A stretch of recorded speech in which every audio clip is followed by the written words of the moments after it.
Hi, and thanks for checking out this video. In this video, we're going to talk about how to set max volume levels on a 4 or 8 zone amplifier, and we're going to talk about how to do volume control using configurable keypads. So let's jump back in where we left off in the last video. You'll see that in the last video we had added a 4-zone amplifier, and we had made different rooms that had speakers in them, and we'd set up AirPlay in each of those different rooms. So what I like to do with the customer is I like to go ahead and open up this 4-zone amplifier, and I like to adjust the max volume on the amplifier so you don't have to worry about the customer ever accidentally turning it up so loud that it blows speakers or having it just come on blasting. So the first thing I do is I like to start with a level of about 45. So what I'll do is I'll set the level to 45, I'll have the customer AirPlay that location, and I'll turn the volume up to 100%. What I tell the customer is this is the max the speakers will ever play. And if this is an acceptable level, then I leave it there. If the customer says, you know what, Rob, I'd like it a little bit louder, I just go ahead and change the value. I usually go in 5 or 10 increments, hit the set button. I have the customer press the volume up and then volume down button so that the volume level changes. Because if you just change it here, it's not going to change until they actually change the volume. And ask them again, does that sound right? They'll say, yeah, Rob, that sounds about right. And we go through and we do that in every zone. Now, if you're in a bathroom compared to a large open area, the max volume is going to change. So in a bathroom where it may be 40, in a larger kitchen area, it may be 60. And same thing for like an outdoor patio. So I go through each of these with the customer and test the volume, set the volume. Go to the next room, I test the volume, always starting about 45 or 50. And if they like it, I set the volume. So this prevents the customer from ever blowing speakers or ever having the rooms just be ridiculously loud. Now that's the first thing that I do. The second thing that I do is just like we had done in the living room, I click on the room, I go to miscellaneous, and here I enable a default volume. So what this does is it prevents the room from coming on at 100. So normally somewhere around 35 or 40 is where customers kind of like it. And I'll have the room turn on at that volume, and I'll say, hey, how does this sound? Is that loud enough? Is that kind of the volume that you'd like your room to turn on to? And we do that for each of the rooms. So it's usually about 35, 45, somewhere around in there. So click on the room, go to miscellaneous, enable a default volume, set that volume level, and test it out with the customer. So I'm going to do that for each of these rooms. I'm going to enable a default volume. I'm going to go ahead and put it in at 35, and there we've done it. So now we have enabled default volumes and a maximum volume from the amplifier for each of our rooms that have audio. So the next thing we're going to do is add configurable keypads to every room that has audio. This is a huge benefit for the customer. So it allows them to have lighting control in that room, and then it also allows them to turn on their music or turn off their music in that room. So we're going to jump over here and exit out of this. We're going to take a look over here on dimming, and we're going to pick a keypad dimmer, and we're going to grab 4 of them. So that's 1, that's 2, that's 3, and that's 4. Now I'm going to take these and I'm going to redistribute them. I'm going to put them back. I'm going to put one in each room. So I'm going to move that one there, this one here. And now, whatever name we put in here is going to show up on the lighting control option for the customer. So maybe they want it to say kitchen cans. Maybe they want the master bedroom to be ceiling fan. Maybe they want the dining room to be the recessed fixtures. It could be anything the customer wants. This is where you've really got to talk to your customer. And these could be we'll just call these patio lights for fun. Okay, so now we've renamed all these. This is what your customer is going to see when they look in their Control4 app. So now if we hit the plus button, you'll see there's a keypad hidden underneath that light. Now, these configurable keypads can be built any way that you like. I like to start with either a 2 high or a 3 high, and I leave that button dedicated to control the lights in that room. So we can start with a 3 high button, and then we're going to put in 2 singles, and we're going to put a volume up and down. So we'll start up here with button number 1. This is going to control the lights, so I'm going to call it the lights, just to make it easier for me. It is going to toggle the load. That means that when you press the button, the light is going to come on and off, and the LEDs are going to follow the load. So if the light's on, the LED's on. If the light's off, the LED is off. Button number 4. The next button, this button is going to be Pandora. We're going to have this turn on their favorite Pandora radio station. All right? It is not going to be, it's not going to toggle the load. It's not going to turn the load on or off. It's going to be a keypad, and I'm going to make this a push release button. So the light is going to come on when I push the button. The light's going to go off when I let go of the button. Button 5, this is going to be how we turn the music off. You press this button, the music's going to turn off. So I'm going to make this a keypad button again, and I'm going to make this button a push release button again. The up and down, it's a regular button. Up is a regular button. Done.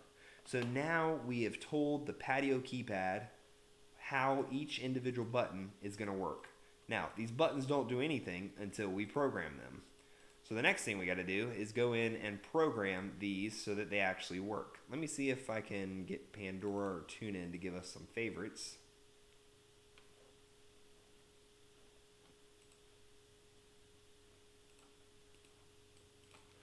Yeah, I guess I can't do it without logging in. So what we're going to do is we're going to jump down now to programming. I'm going to show you how to program this. Now to do this, I'm going to jump out of this system since this system isn't real. I'm actually going to pull up my system. So I'm going to connect to a different director so I can show you how to make this work. Because I'm not going to be able to show you the Pandora stuff. Now, what I'd say, we always make a backup, right? So this is the demo project. And we're going to give this a date. Today is 10-26-15. Let's save it. Let's save it. This will disconnect us from this project. And we'll go into my house where I actually have favorite radio stations that I can kind of play with and show you. So here we are. We're jumping into my house now. It's going to take a minute. Okay, now we are in the lab, aka Rob's house. So let's just jump down here. And I'm gonna add a keypad. I'm gonna put it on the 3rd floor just so that we have it. So I'm gonna pick a keypad dimmer, and I'm gonna drag this bad boy down to the 3rd floor. So we're gonna call this, I'm gonna rename it. We're gonna call this the bedroom light. All right, beautiful. I'm gonna hit the plus button again, and here's the keypad hidden in there. So just like the last one, I did a 2 high, I did a 1 high. Oh no, I didn't. Delete.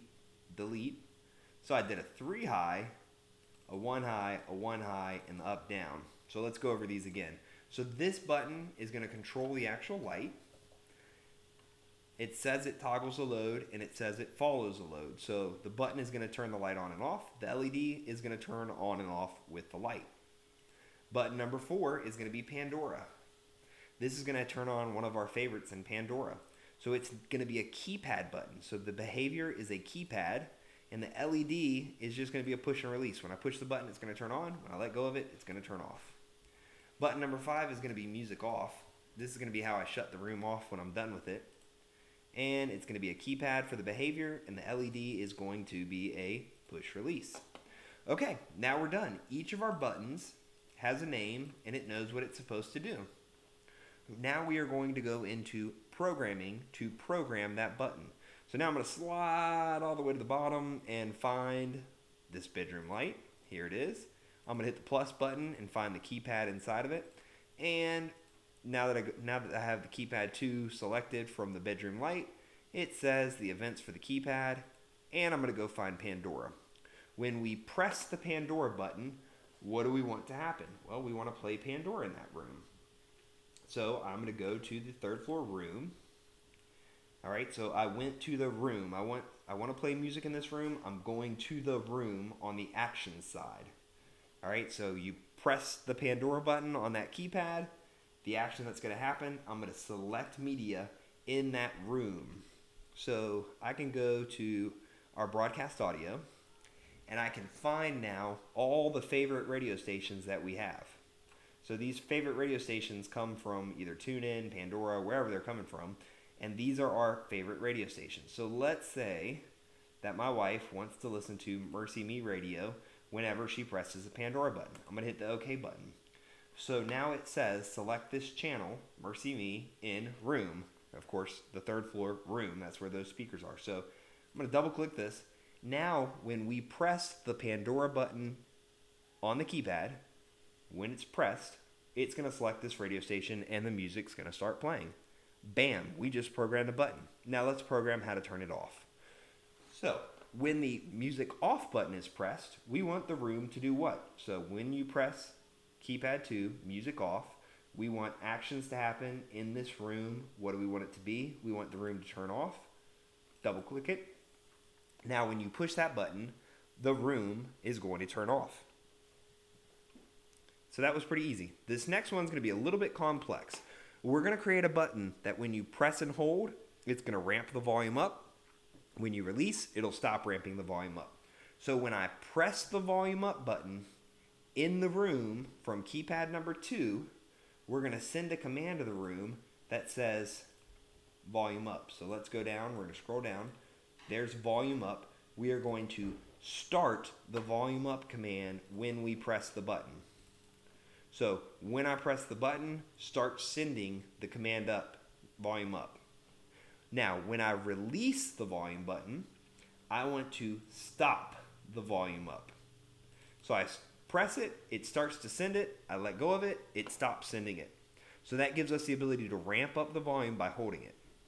Now, let's do the same thing for down. When I press the volume down, I want to start the volume down command. So I press down, I start the volume down. Now I'm going to release the down. I want to stop the volume down. All right, folks, that's it. We have now programmed a keypad to control that room of music. You now apply that to all of the other rooms. This is a very basic setup that gives you the ability to turn on Pandora in a room, tune in whatever source you want without any problems. Now, if you go to select media and you don't have anything in broadcast audio, that's because you haven't set up any favorites yet. Once you set up favorites, and that has to be done by the customer, once you set up favorites, you'll be able to select them. Typically what I'll do is I will set up the system, I'll pull out an iPhone, or if they have a touchscreen, I'll go to the touchscreen and I'll say, all right, let's log into your Pandora account. Let's log into your TuneIn account. And we'll go ahead and if they don't have favorites already, we'll make some favorites. They'll sync with the Control4 system, and then you'll be able to program based on that. So, in a nutshell, we just got done talking about how to do volume control, how to turn music on, how to turn music off using keypads, and we talked about how to set max volume limits.